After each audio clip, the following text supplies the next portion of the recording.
What can I say? Except this sucks. Honestly, if you're a Lego DC fan, brace yourself for some possible, not particularly exciting news.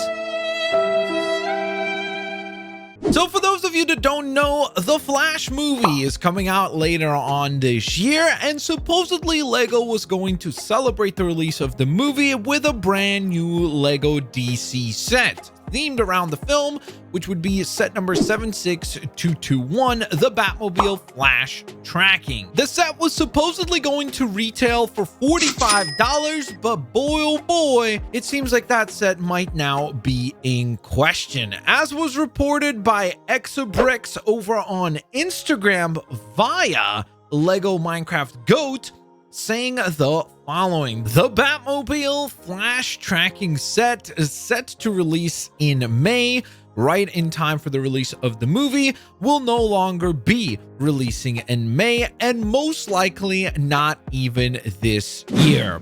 Now, again, the problem with something like this is that, of course, we have not heard an official confirmation that Lego was actually going to be making this set, but there certainly is a lot of concrete evidence that pointed to the idea of a set such as this one existing, just the specificity of some of the elements that have been pointed out, and the fact that, of course, some minifig designs have gone ahead and been revealed out there.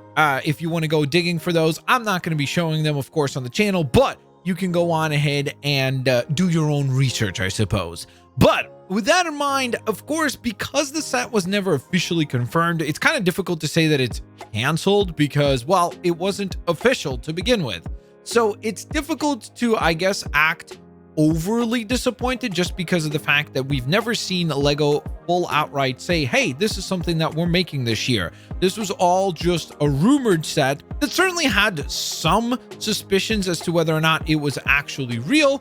But the fact being is that we have not heard it officially be on the docket.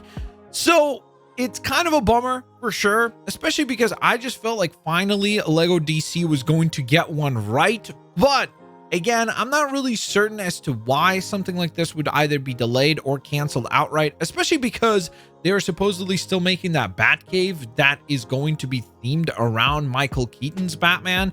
And you would imagine that this Batmobile would be the Michael Keaton Batmobile. So it would have probably gone really nicely hand in hand to be able to buy the Batcave, buy this set, and you have a really nice little display going for you. But it seems like that might not be the case. Again, I understand that there's a lot of controversy, deservedly so, around Ezra Miller, and so maybe that's kind of what made Lego go on ahead and hesitate as to whether or not release this. And that's why personally for me, I always lean towards basing things off of the comic books. That way there's just far less of a chance of things that happen in real life with the actors and the people that are portraying these characters affecting your actual products. That way you can just go on ahead and say, hey, this is a set based on the Flash in the comics, and be done with it. Let me know what you guys think. Again, it really just seems like Lego and DC are like oil and water. They just do not mix for whatever reason. As a huge DC fan, I really would love to see more attention being given to DC, but we're right back to square one at the beginning of the year, where all we had were those two keychains for Harley Quinn and Batman. And right now, if this set does not actually go on ahead and get released this year, I guess the one set we get to look forward to is that Batcave.